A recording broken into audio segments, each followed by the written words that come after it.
Despair I will not, while I yet descry that lonely tree against the western sky. Fields where soft sheep from cages pull the hay, woods with anemones in flower till May, know him a wanderer still.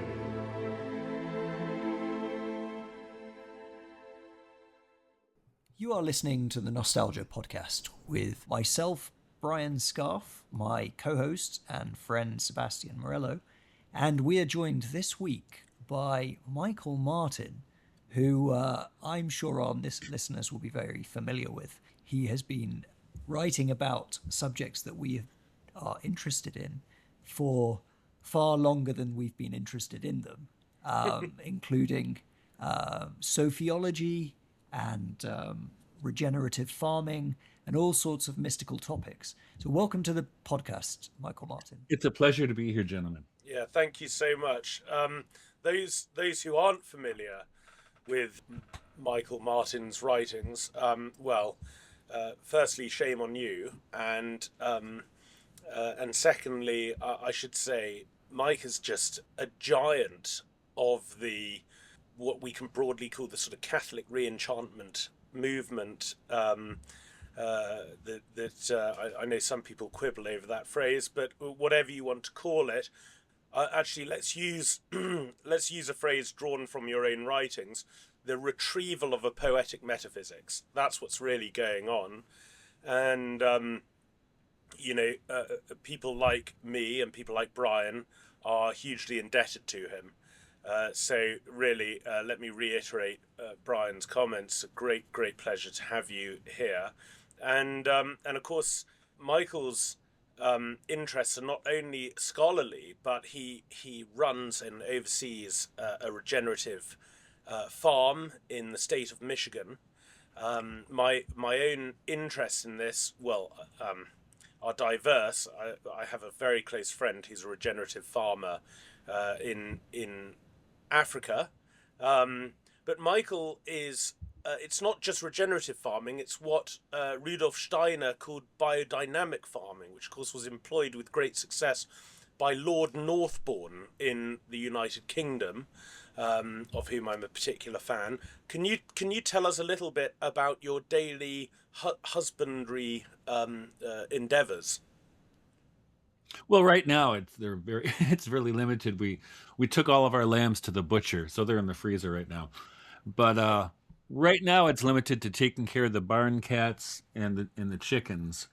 But very soon, if the weather ever breaks, we'll start seeding inside in our greenhouse, which I have to fix. We had some horrible windstorms that blew out a bunch of windows in my greenhouse. So we got to fix that, and then we'll start to seed in the greenhouse. And then, I mean, it's interesting, the rhythm that the farming year takes. I mean, really, Steiner talks in very many places, but in the agriculture lectures, about how the forces of nature are drawn into the earth during winter.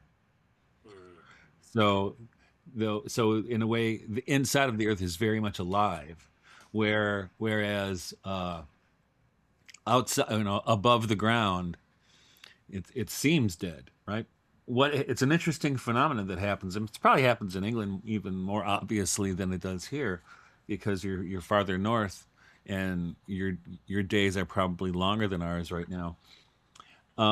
That right around Candlemas, then the hens start to lay, because before that they don't really lay that much. We might get a dozen, almost 2 dozen eggs a week, whereas starting in February, we'll get that many a day.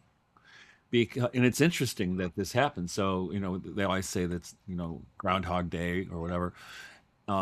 This is the foretelling of what's coming. And actually, what's interesting, and I didn't know this till a few years ago, but it's also around that time that the queen bee starts to lay in earnest. Oh, interesting. So it's an interesting, and so paying attention to those kinds of rhythms is a big part of being a biodynamic farmer. And it's so, those are just the simple rhythms of the year, but also, you're paying attention to the rhythms of the sun, the moon, and the stars as well, right? Because they definitely change, and they definitely, you you can see the influence of that on plant life and animal life. As you know, I mean, I don't know how it is in England with the breeding cycle of deer, but here they go into rut in October and November, Hmm. and it's not like they're not like, I always tell people, they're not like humans. Humans, we get to our breeding cycle and we're like, actually, you know what? I'm gonna wait until I've gotten a career started or I've finished school or whatever, right? Animals don't have the free will to do that. So, and that's why with things like astrology, which people go, wow, you practice astrology. Well, as Aquinas would tell you in in Contra Gentiles, the stars incline, they do not compel. But they still, but the thing is that with the stars, and this is interesting, speaking as a farmer, because in a farming situation, the farmer is the ego or the self of the farm, who has to direct, we can Yeah. call it the astral bodies of the animals and the etheric bodies of the plants. That's what you're doing as a farmer. You're dealing with those kinds of, and then you say astral body and etheric body, people get freaked out, especially some some in the Catholic Substack sphere, as you know, Sebastian. I don't know But what you're talking about. yeah, right. Yeah, but if you change that, you change that into medieval Catholic vernacular and call it the animal soul and the vegetable soul. Oh, I Hmm. guess that's okay then. But that's what it's all it is, right? But as a farmer, you're like the self that works with those. And part of working with that is paying attention to the like I just mentioned, with the rhythms of nature and with the rhythms of especially the moon. I mean, the moon's such an important factor, especially in plant life. That and light. I mean, and the sun too. Part of the scientific reason why bees and hens start to lay more in the spring. In fact, one of the folklore about Valentine's Day is the day they say that birds choose their mates, right? So fecundity is coming back into the world, and of course Saint Bridget, who have so many milk miracles and other kinds of beer miracles, which is her feast day is right there at right the day before Candlemas. So I think in a way you could say biodynamic farming is the most Catholic version of farming you can find, because it's Yes. not only is it connected, it's a kind of connection of the liturgical and cosmic, or you can say it earthly rhythms. Just like and if you know your church history, you would know that when the liturgical cycle was connected to the agricultural cycle, we were a lot healthier. Michael, this, as you know, this is one of my obsessions. It is trying to trace the degree to which the Christian mind and Christian practice has been colonized by prejudices of Cartesian thought, and one of my convictions is that the mystical life, in as much as Christians even acknowledge that the mystical life is the primary purpose of sacramental initiation and propositional ascent in the first place. But in as much as the mystical life subsists in the Christian mind, it's completely dislodged from a mystical understanding of the created order itself. So the Mhm. mystical life is understood to be some kind of um, interior condition, rather than something that's bound up with God's declaration of himself in his own created order, onto which revelation maps, of course. And our Lord is reminding us of this all the time with agrestic parables, and insisting, you think Hmm. about the parable of the sower, that of course the crop that needs to be harvested at the end is the life of grace. But it ain't. But the whole point of the parable is to say the crop only grows if there is healthy topsoil. Um, Hmm. a- and Right. so and so he's the whole point of the parable is to show what is it that grace is coming from without, namely as the seed, to transform from within. Well, it's the healthy topsoil, and if you don't have healthy topsoil, I'm afraid the life of the grace isn't going to put down roots. And so That's right. and yet um we think that the world out there is stuff, and the mystical life is simply concerned with some cloistered interior sense of the isolated self. And so actually we're all just Cartesians. We are. And it seems to me that by linking spiritual wisdom to husbandry of the earth in the way that you do, this is a great corrective to that erroneous trajectory. Right. And I think watching over the course of my life, so now in the Catholic Church, at least not in the non-traditional Catholic Church, the Novus Ordo Catholic Church, they don't have the the cycle of the liturgical cycle is not connected to the agricultural cycle. They call them, what is it? Liturgical cycle A, B, and C. It's like an algebra problem, right? And it's silly. And at least the Eastern Church doesn't do that. Doesn't try to be Protestant in that way. Mm. Eastern Church has their own problems. I don't think the Eastern Church, Orthodox or Byzantine Catholic, is as connected to the cosmos as the traditional Roman Catholic Church. I think they're more connected to the heavens. And they're more spiritual, I could say, but not necessarily in a better way. I'm not saying it's a better way. And it's a beautiful liturgy, but I don't think it's as connected to the agricultural cycle. And I think you guys are very blessed, and the Irish as well, that there's something unique in the Celtic soul, in the Celtic folk soul, as Steiner would say, that at least for the longest time preserved that. In fact, I'm going to read you a little quote from one of my favorite books. Do you know H.J. Massingham? Oh, of course, yeah. Yeah, The Tree of Life is that's one the of my book. favorite That's books. All right. my my and and he says here, if the British Church had survived, it is possible that the fissure between Christianity and nature, widening through the centuries, would not have cracked the unity of Western man's attitude to the universe. And that's my story, and I'm sticking to it. Yeah, Um, no, that's such a wonderful book. I've recommended it to my readers on countless occasions.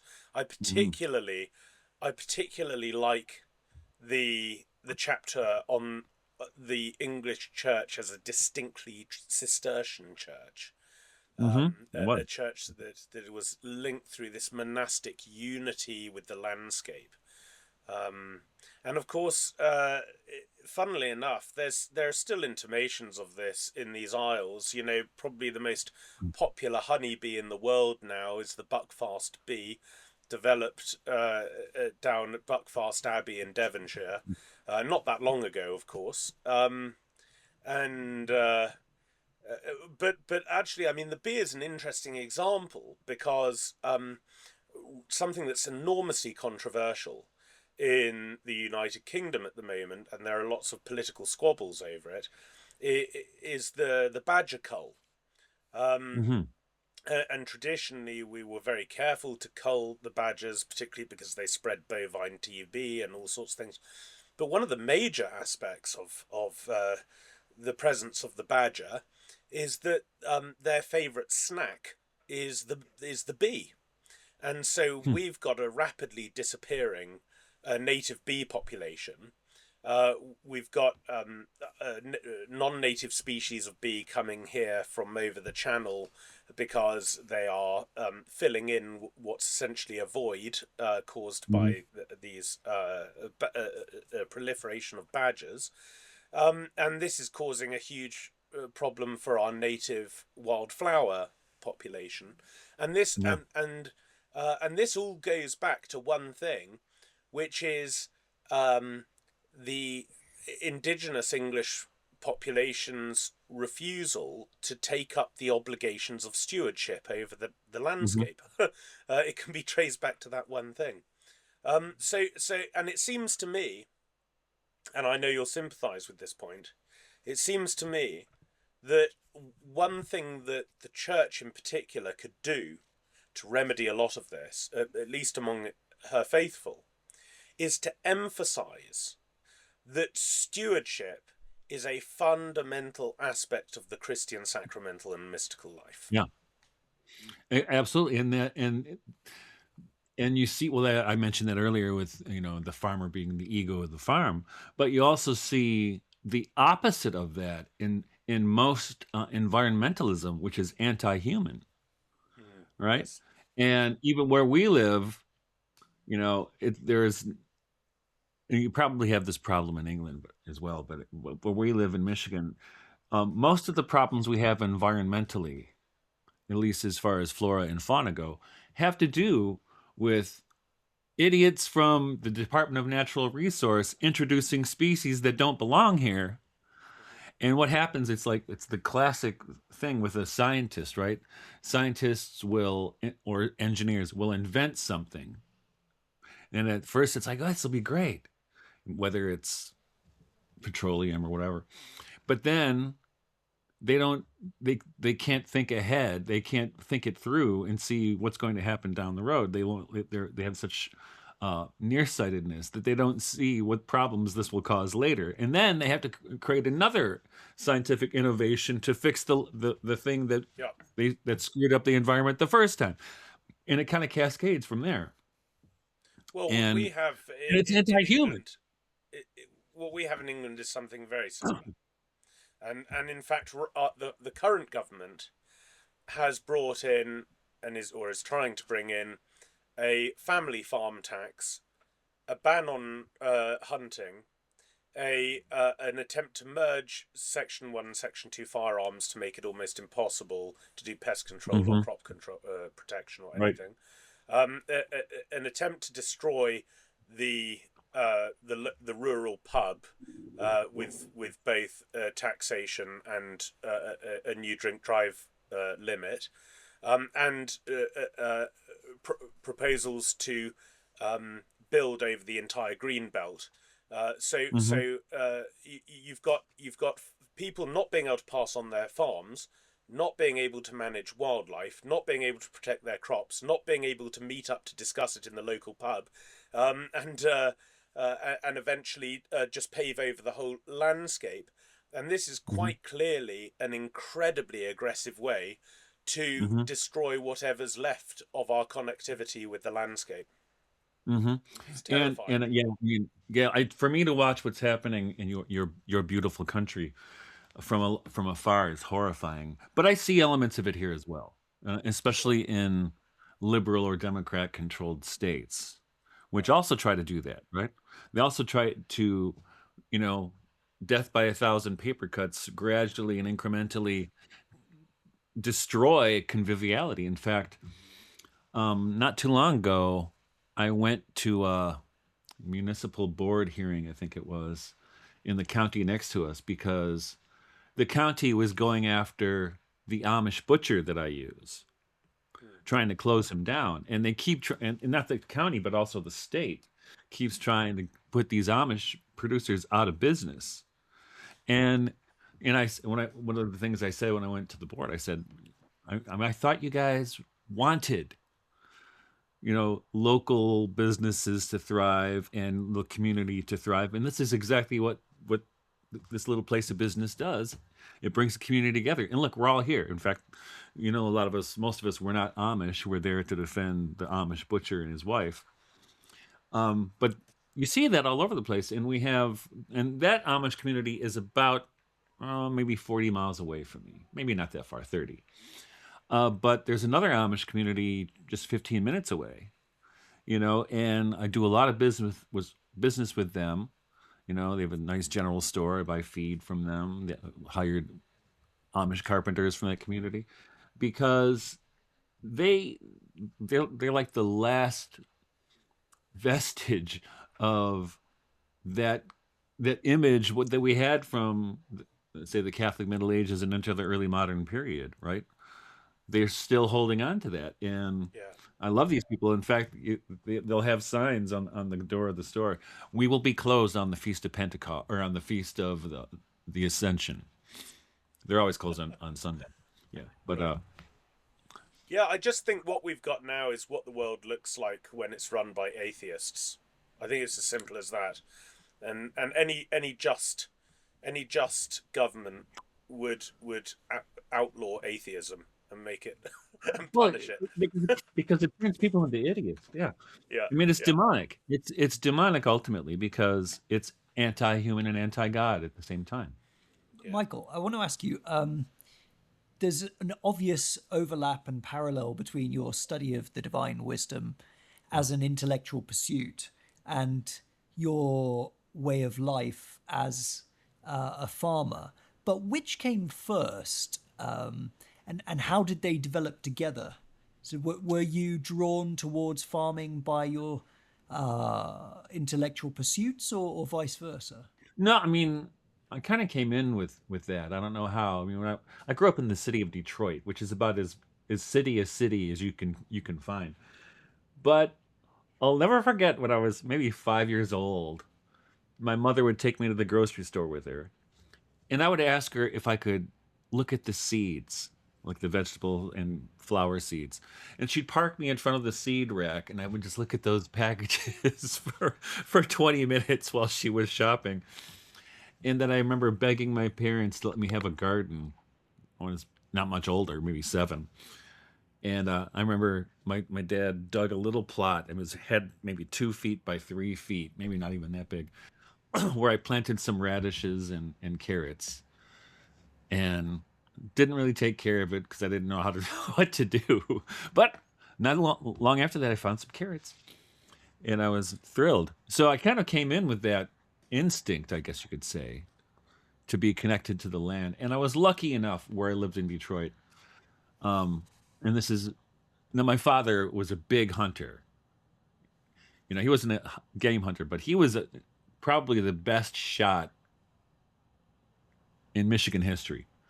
Because he was a champion skeet shooter as a child, and he was so good as like a 10-year-old that when they would shoot the pigeons and they would cross, like they're coming from 2 directions, he would get them both with 1 shot. And had skeet shooting been an Olympic sport, he would have been a gold medalist for sure. But so we had that, and we were lucky enough where we lived in Detroit that we were about maybe a mile, maybe not even that far from a floodplain where the Rouge River runs, and they couldn't build anything there, so it was all woods and fields, and there were turtles and frogs and snakes, rabbits. It was paradise for us. And interestingly enough, and you're probably familiar with Ted Nugent. Do you know who Ted Nugent is? The American rock and roll star, but he's also big on hunting. Yeah, that's right. Big bow hunter. Yeah. Well, he lived right there as well. So he grew up in Detroit as well, and he got wilded at the same space where I got wilded. So I was lucky to have that, and so I had a connection to nature from childhood. But the intellectual dimension of it didn't come till much later. I mean, I had that intuition, right? But I didn't have an understanding of it, until I was probably in my early 20s. And I had left the church at 18 because I had enough of Catholic school. And but I started saying the rosary when I was about 22 regularly. And I was talking to a friend about this who knew about Rudolf Steiner. This is when I first started reading Steiner. And I said, I haven't seen the Rosary a lot. He said, oh, you must know about Soloviev. I said, no, who's that? And he told me about Vladimir Soloviev. So I picked up an autobiography or a biography of Soloviev and read it. And I read about his encounters with Sophia. And I said, okay, wow, this is interesting. And that pretty much was the beginning of my interest in this topic. And I read as much from the Russian Sophiologists as was available at the time, or that I could find, that I could track down. Also led me to Berdyaev. And it was always kind of right there. I mean, I was aware of Sophia, but I didn't pursue it as an intellectual. Well, I didn't try to unpack it intellectually until even when I was working on my doctoral dissertation. So a couple of the figures in my dissertation, one chapter was on Thomas and Henry Vaughan, and another chapter was on Jane Lead of the Philadelphian Society. And she was another Sophian mystic who saw Sophia in a garden, and when Sophia told her, I will now be your mother. And so I'm doing this, and when I'm writing the chapter on the Vaughans, I realized halfway, because not many people had done anything on both of them at one time. They were twin brothers. So I wanted to see how they were in communication with each other in their work, but also what made them tick. And it's interesting that they're twins, and certainly Thomas comes off as with twins you have a loud one and a quiet one. Thomas was the loud mouth, and Henry was the quiet one. But reading them, I realized what happened with Henry's book Silex Scintillans, which is one of the greatest books of mystical poetry ever written. But it came out in two parts, one in 1650 and one in 1655. You can tell when you read the 1655 part that he had read Burma in the meantime, and he became immersed in Sophiology. And while I was trying to figure this out, what is the connection here? And his book Silex Scintillans, which means the sparking flint, in Latin. I'm like, why silex? Why silex? Why flint? And I think out of just boredom, one day at my desk, I have this book of Rosicrucian emblems from the 17th century, 18th century. And I pulled it out, and I'm just paging through it. And there's this one diagram, those Rosicrucians, like Jacob Burma, love those exotic and arcane diagrams. And one of the diagrams he had at the top of this, like a tree of life kind of thing, was the Jungfrau Sophia, the Virgin Sophia. But at the bottom was another sphere at the very bottom, which had the word silex, the flint. And the idea is that in the flint, which can give a spark, which is poetically, in a poetic metaphysics, indicates life and indicates divinity. So there's a drop of divinity even in a stone, whereas at the top, Sophia, which is the conduit or the metaxu between the heavenly world and the earthly world, that it's almost all spirit, but with a little drop of matter. And Henry Vaughan's got a poem he calls, which is about the Virgin Mary, and he calls it the knot, because the knot is what ties heaven and earth together. And I remember when I was writing that, when I was going through that chapter, I said, and I actually put one of the footnotes of my dissertation, someone should write a book about this, which ended up being The Submerged Reality. So that's how, things just kind of fall in your path, and they resonate with who you happen to be, with however you manifested. And I think everything with gardening and farming and my religious intuitions all came together right there. The Submerged Reality, it's a book I recommend to my students quite often. That was, I suppose, I'd say that was my kind of gateway into a lot of this Sophianic theology, what has kind of surprised me subsequently, I suppose, is the degree to which sophiological thinking is actually woven into very mainstream Orthodox Catholic tradition, but totally unbeknownst to most people. You know, you sort of, you open the readings on the traditional Feast of the Immaculate Conception, and it's all about the created wisdom as Sophia, as the woman, the primordial woman who's weaving in the divine wisdom and causing creation to respond to the divine wisdom, and it's like, well, why is that for the Feast of the Immaculate Conception? Well, the Feast of the Immaculate Conception obviously implies that there's something, there's a perennial Marian principle woven into the created order. Otherwise, she couldn't be saved before the event of the cross. And so here is Sophia, and here is Sophia embodied in Our Lady, and the liturgy of the Church is telling us this. And then you start, you kind of sit down after Mass with somebody and start spouting any of this off, and they they think you're a complete lunatic or whatever, but it's actually kind of very, very deep. It's deep in the tradition. Well, and that's why I called the book The Submerged Reality, because it's there, and it only pops up into our awareness every once in a while. And whether that's in a movement like Jakob Berman and the Philadelphians in the 17th century, and they were all Protestants, but then it kind of goes underground again, or goes underwater again, and then reemerges with Soloviev and the Russian Sophiologists. Then it goes underwater again, and shows up in von Balthasar and Louis Boyer and even Thomas Merton, right? I really like the section in the book where you connect Latin sophiology as you say, as this kind of submerged doctrine. You connect it with the divine viriditas in the writings of Hildegard. That was very illuminating for me. Yeah, and you see it all over I mean, once you see it everywhere almost. Yeah. Or you see it places where other people haven't seen it. But I think that's, I wrote something for my Substack. I'm supposed to go to give a lecture in the Czech Republic this summer, and they wanted me to get the text to them early so they could translate it into Russian, I think.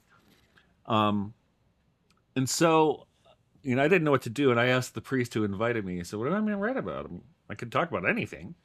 Just give me 2 cups of coffee, and I can wax forth on any topic." And he said, "Well, I'd love to hear what you had to say about our apocalyptic times in the light of sophiology." And here's an example of what I mean by a submerged reality. So I decided I would, do something on the apocalypse. And I read the apocalypse again. And what jumped out at me, and I wrote about it a little bit in my book, Sophia in Exile, is that the word that is translated into English as tabernacle is the Greek word skene, which is Adam, which is, and I got this from a Jewish scholar actually, who said that's actually Shekinah is what they're saying. That's the word. So then I decided I would read the apocalypse, and every time tabernacle showed up, I would insert Sophia or Shekinah in place of that word to see how it read, and it's kind of stunning. Let me give you an example. If you and it's also, tabernacle is also translated as tent or dwelling, and if you say, "So behold the tabernacle of God with men, and he will dwell with them," right?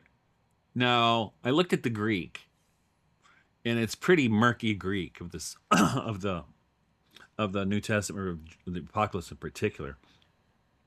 And there's no pronoun in the Greek, so you're kind of assuming that it means he. But if you said, "Behold the tabernacle of God," what if you said, "Behold the Shekinah of God is dwelling with men"? and he will be their God and they will be his people, right? That in that, and one of my, I think it's a proper insight of Sophia in the Old Testament and the New, is that in Proverbs 8, where wisdom accompanies God or assists God at the creation, and it's one of the most beautiful moments of poetry in the entire Bible. And she found delight in the children of men. I love that. But there's an echo of that in Luke when Gabriel appears to the Virgin. And what does she say? Behold, the handmaid of the Lord. And to my lights, that's a Sophianic announcement. Now, I don't know, did Sophia enter the Virgin at that? I don't even want to guess. But that, when people talk about Mary's yes, they kind of trivialized it, right? But I think even more important than that is her, however it works, she was the handmaid of the Lord, just like wisdom is in Proverbs. Direct correlation. So do you see Sophia? Michael, they're going to write another Substack about us, Sebastian. I'm just telling you right now. We're going to be on somebody's Substack next week. Yeah. Funnily enough, it doesn't cause me to lose much sleep. I know. You're a lot nicer about it than me. Michael, do you see Sophia as a distinct person?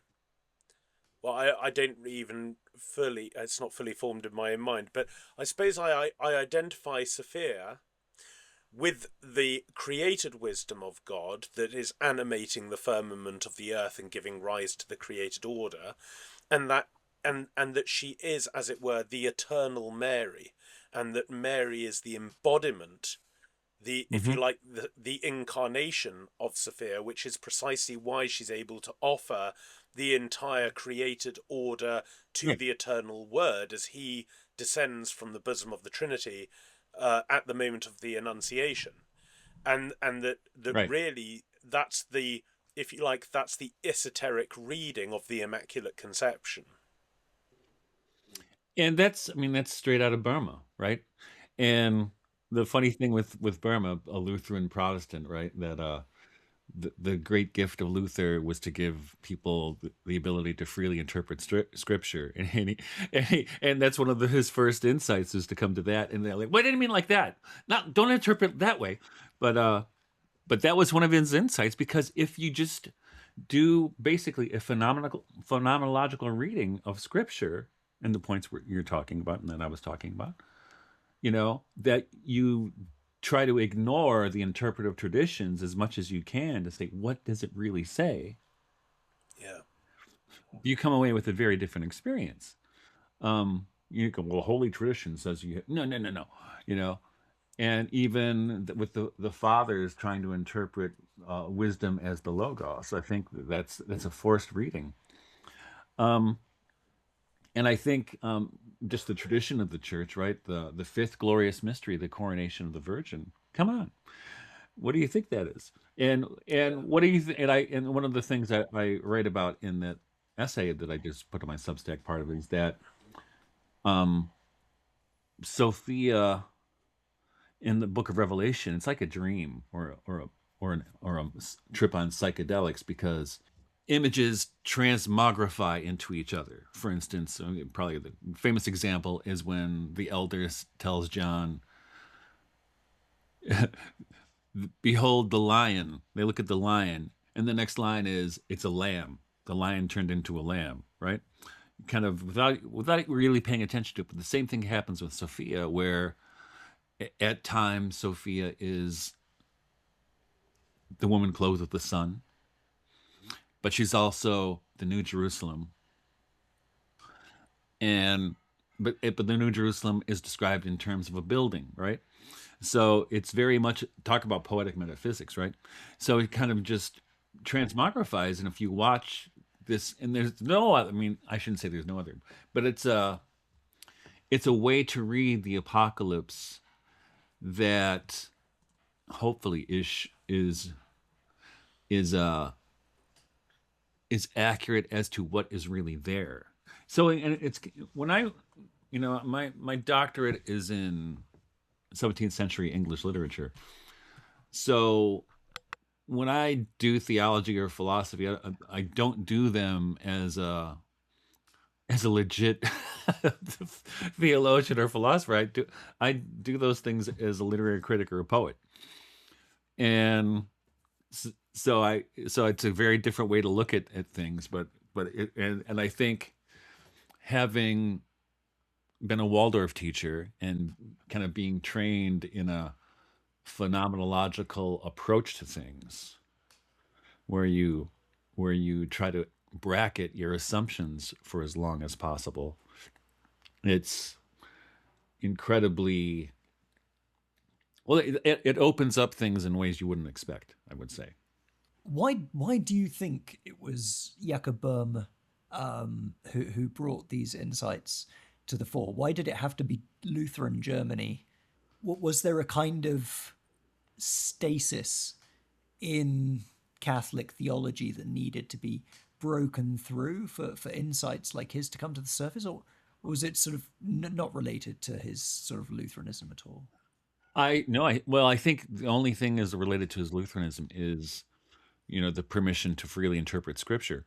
But what I think the real case with him is he wasn't part of the theological or ecclesial establishment. He was a shoemaker, right? He was a nobody, and he started having these mystical experiences and telling people about them, and he couldn't come up with a vocabulary for it. He didn't have a language to describe what he was experiencing or seeing, and which is why he's notoriously difficult to read, because it's like you have to learn a whole new language. But once you do learn the language, and I describe it in the Submerged Reality as reading holographically, is multidimensionally. If you're not trying to do a linear reading of, you're going to hurt yourself. But eventually, after being immersed in it, I guess for a while, then the lights go on, and you see, this is what he's saying. But I think he took theology out of the hands of the theologians, which is always a dangerous thing to do, right? Especially in those days. But he was born at a moment in history where there was so much destabilization in Europe between Catholics and Lutherans and Calvinists, that it opened up a possibility for Protestant mysticism to happen. The same thing happened in 17th century England, because when the Philadelphian Society and Jane Lead and John Portage and Thomas Bromley were writing, and lots of other people as well, is that the censors were overwhelmed with the anxieties of the Civil War. So all this crazy stuff gets published, and no one's paying attention. So that's what I think happened. And with the exception of Portage and Bromley, I mean, Jane Lead was a not unlettered, but she was not educated woman, and like Burma, it came out of the places you didn't expect it. And then I think what happens, part of it gets filtered a little bit later. In England, you see this sophiological insight appear in William Blake, especially in his poem Jerusalem, which is crazy. If you read Jerusalem, there are so many Gnostic overtones to the exile of Sophia, but there's no way he could have known about that other than a few obscure references in some of the church fathers, which I don't know if he had access to or not.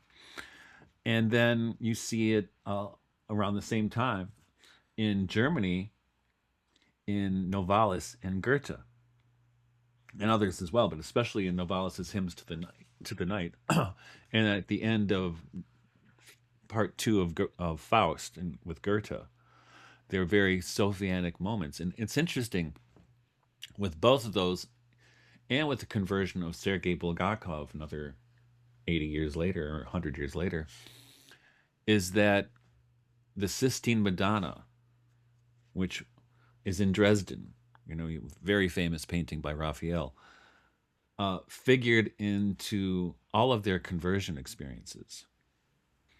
And Interesting. it is interesting. Have you been able to study the work of Jean Hany, the Black Virgin in particular? Yes. I got it right over here. Yeah. Because it seems like he is a representative of someone trying to retrieve these submerged themes Absolutely. without necessarily much reference to other Christianities, which you're so well versed in. So I think that was actually he was my way in. I think I read the Black Virgin before the Submerged Reality, which is an interesting. I think it gives me an interesting flavor to the question, an interesting motivation, and I found sort of going back to the school of Chartres and many of the 12th century Platonists as a really fruitful place to go digging for more of these insights, because I think while the terminology is maybe a little bit different, the civilization that built the great sort of Notre Dame cathedrals had these submerged insights, as you say, which are there to be unfolded and unraveled. And I guess as a European, it's all kind of staring us in the face Yeah. every time we go through an ancient city, and it just needs to be decoded. And that's part of the submergedness, right? That it's right there. And it's interesting though that you mentioned that, because the cult of the Virgin that arose in the 13th century, 12th, 13th century, which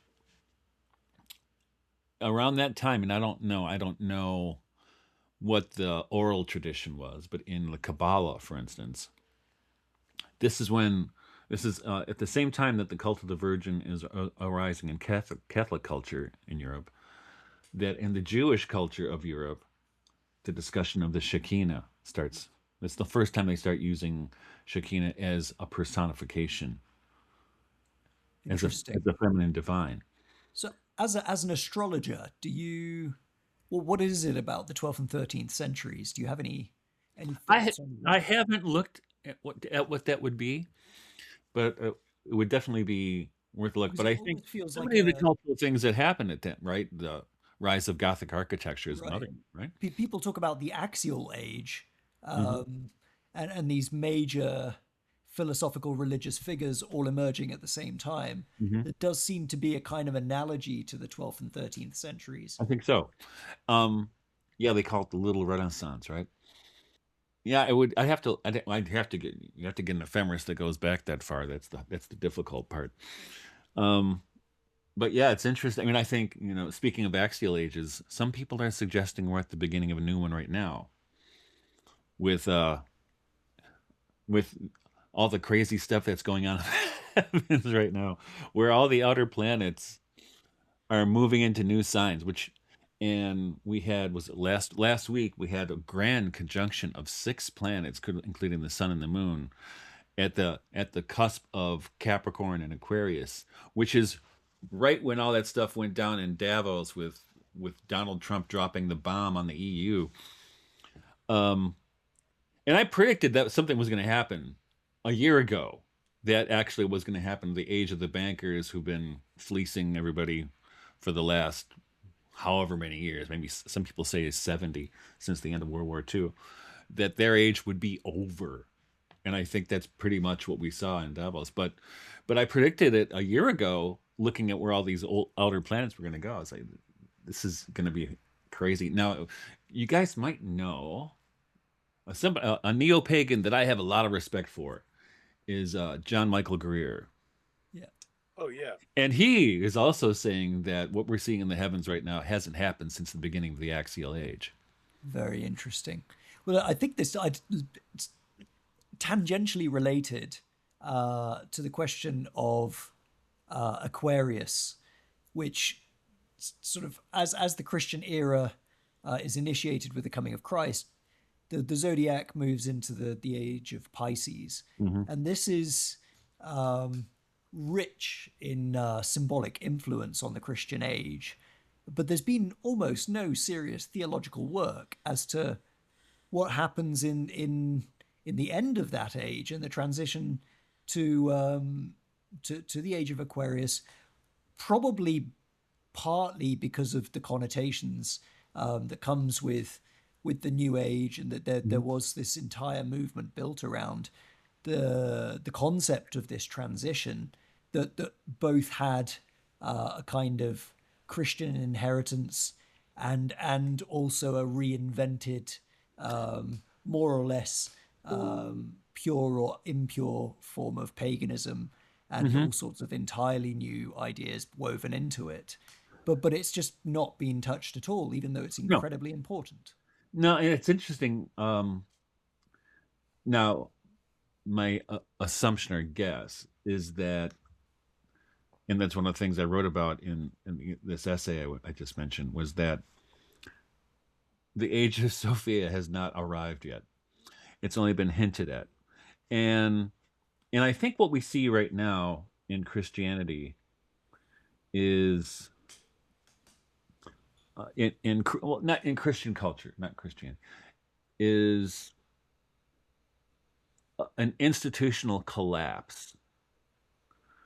It's, I mean, the Catholic Church, I mean, I remember telling my old priest, are you sure that God picks the bishops? You're sure, right?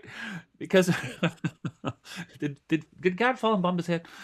There's that kind of corruption, but what you see the reflection of that in the laity is panic. Now, the panic manifests a lot of the times in a kind of idolatry of form, or a kind of wanting to put the toothpaste back into the tube, and I, as much as I love the Middle Ages, we can't return to the Middle Ages, right?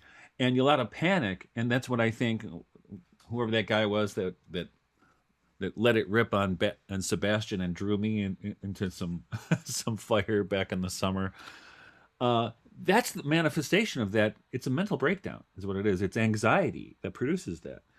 And which is normal, because, I mean, just astrologically, this is, in fact, I just finished reading Auden's Age of Anxiety, which he wrote during World War II, which is, I mean, he's kind of a drag. He's a bummer. he's so depressive. Things aren't going to go well, and there's no optimism in Auden at all. Compare him to Berdyaev, who says, let's go with active eschatology. Okay, we're going to take it into our own hands, and we're going to bring the kingdom about. We're not going to be passive and let it happen. But there's so much anxiety floating around, and we saw this from the beginning of COVID, through the embarrassing behavior of the church at that time, or the hierarchy. I shouldn't say the church. But you see this, I mean, and something's got to give. And I think this is somebody wrote in a comment on that Substack I mentioned that in fact, I'll even read it to you what he said. I think it was very well put. Here it is. Yeah, he said, another variant. My sense as an old boomer intercessor and prayer minister is that the new dispensation or new revelation we seem to be moving into may just be the birthing of the new age of Sophia for a worn-out Christianity in a worn-out modern world. And that's Eric Seberg. Peace to you, Eric. Actually, Eric dropped by my farm last summer, he and his wife, and spent the night in our yurt. But nice guy. Nice. He's a fine artist as well. But I think he's right. And he's been a lay minister for 40 or 50 years. And I think he's right. In Mysticism, Magic and Monasteries, which was not a universally loved book, although those who did like it really liked it. Yeah. Right. So that's good as well.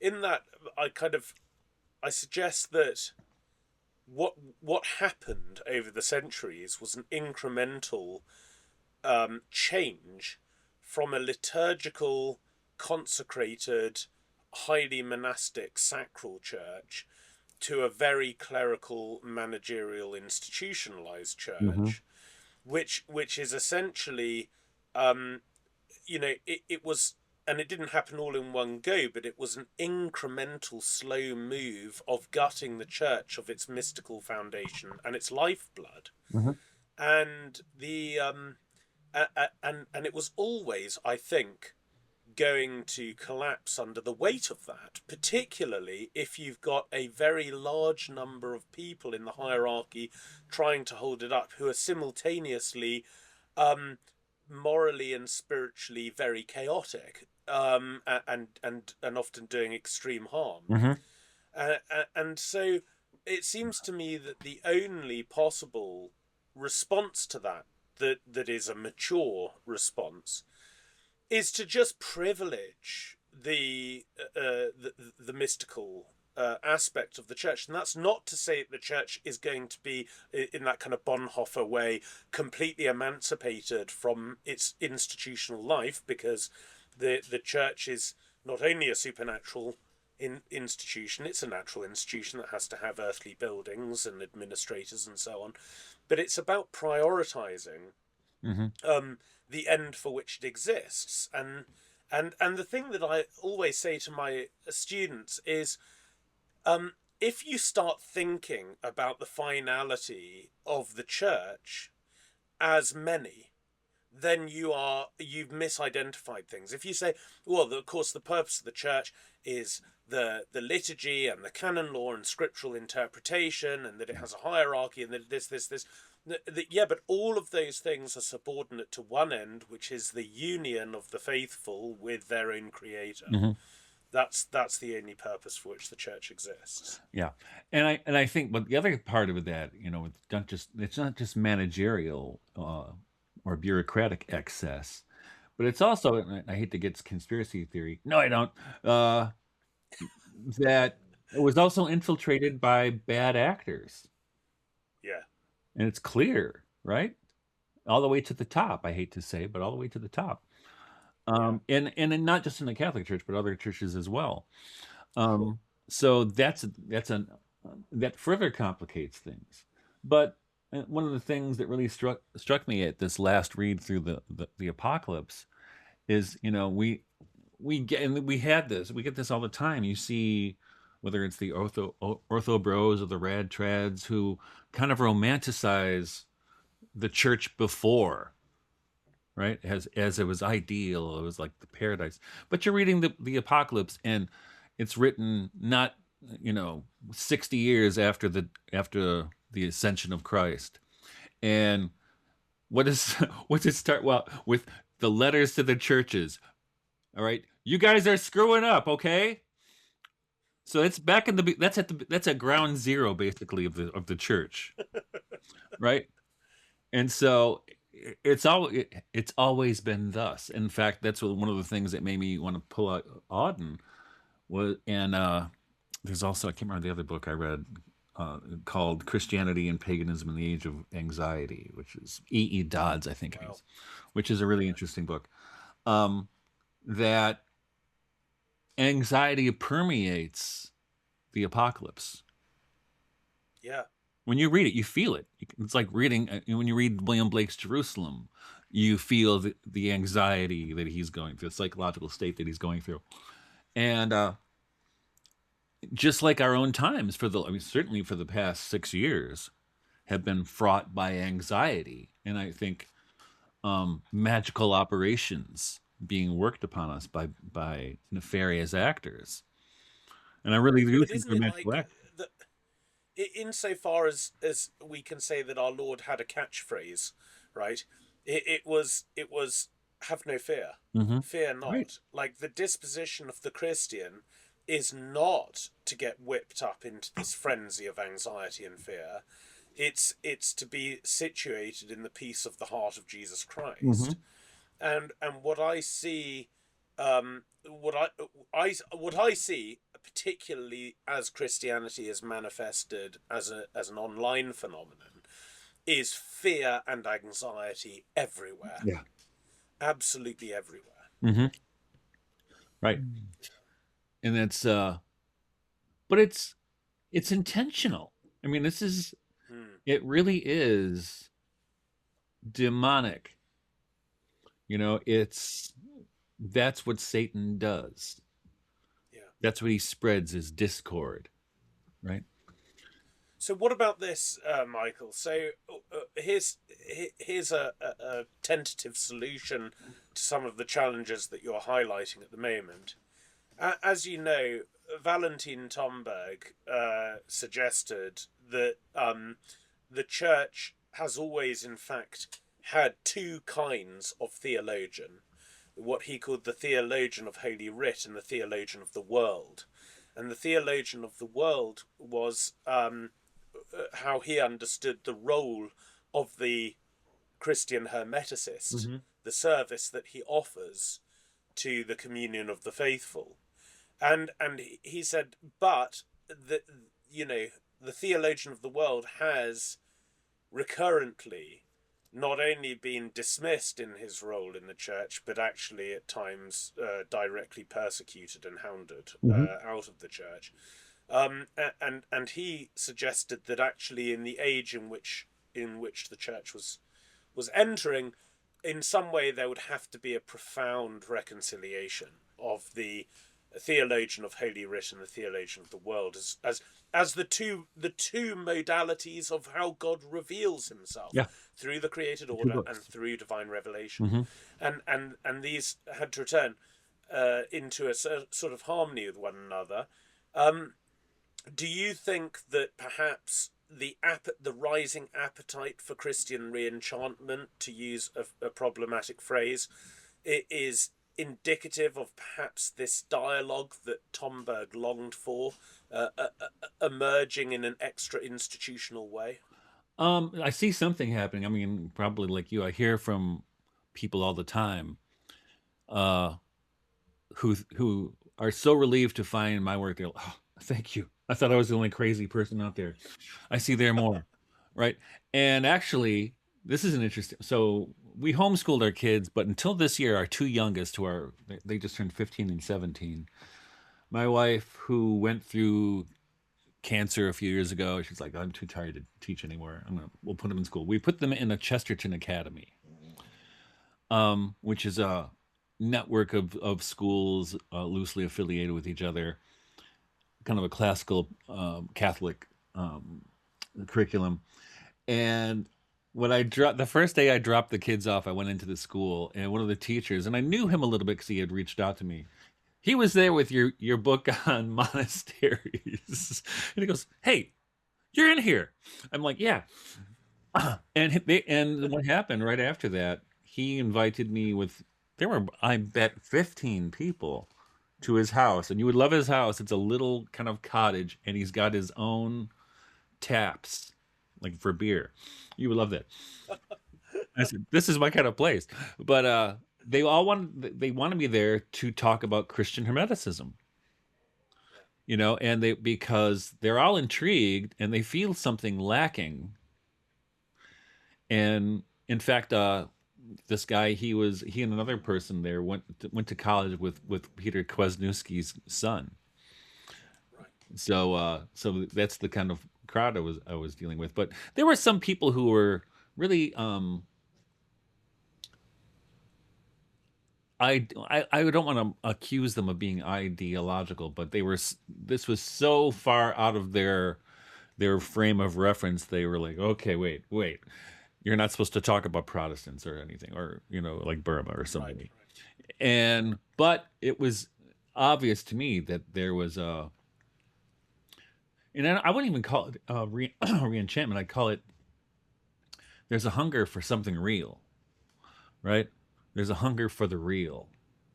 And unfortunately, most of our experience online is a kind of perverse and almost demonic other world.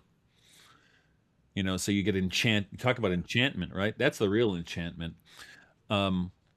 And so I think the antidote to that kind of spell is the real. And this is what I think Sophiology, what it offers to me anyway. And I don't mean it as a body of knowledge, but as a lived experience And a that pathway it to gives you wonder. connection to the real. Pardon me? Yeah, and a pathway to wonder. Yes. I mean, we've all had this experience, and this is what I when I started reading about some other people's experiences.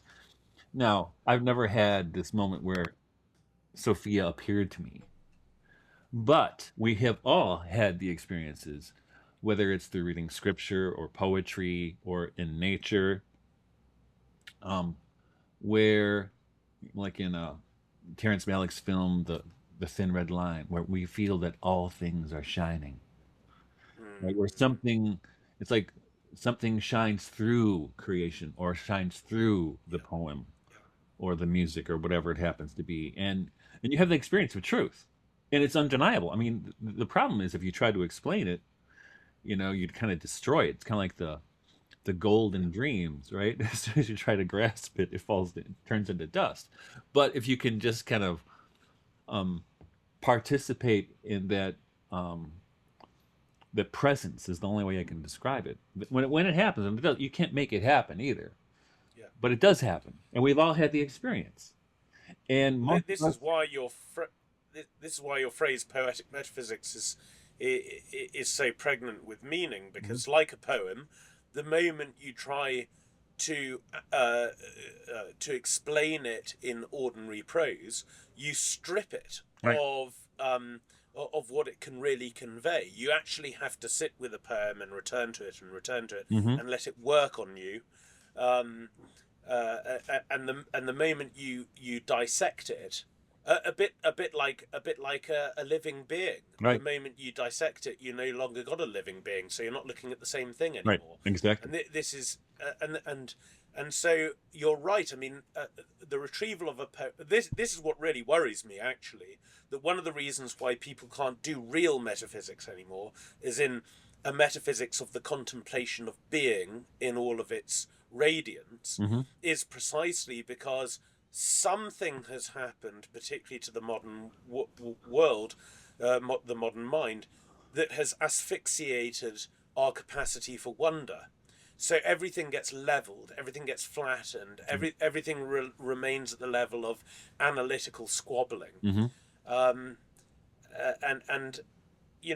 I mean, really, I think the work that you have done, and that I suppose in my own little way as well, of trying to integrate Hermetic and Sophianic thought, and you've retrieved even the thought of the Rosicrucian texts and so on, in order to breathe new life into the Catholic contemplative mind, has been, I think, a great antidote to many of these challenges that you're identifying.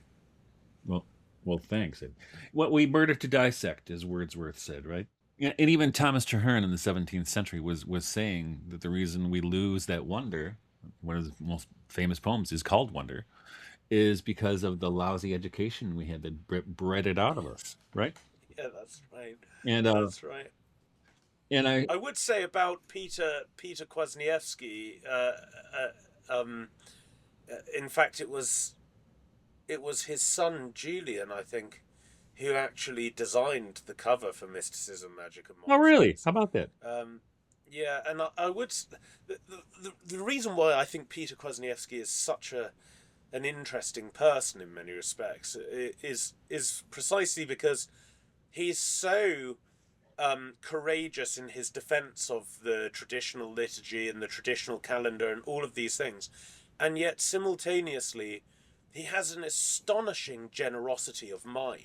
He was the one who approached me and said, look, can we collect a lot of your essays and develop your thought and get them into a single volume and publish it Nice. on the presence of Hermetic thought and so on. And so I think one of the reasons why he also has certain detractors and enemies is precisely because he's just too expansive a character to be pinned down. He's both traditional and creative and innovative and entrepreneurial, but also working with a rich historical text, and he's doing all of this And I think somebody as erudite as that is bound to attract enemies. Gonna step on some toes. Yeah. I'm sympathetic. Why faintest thou? I wandered till I died. Roam on, the light we sought is shining still. Our tree yet crowns the hill. Our scholar travels yet the loved hillside.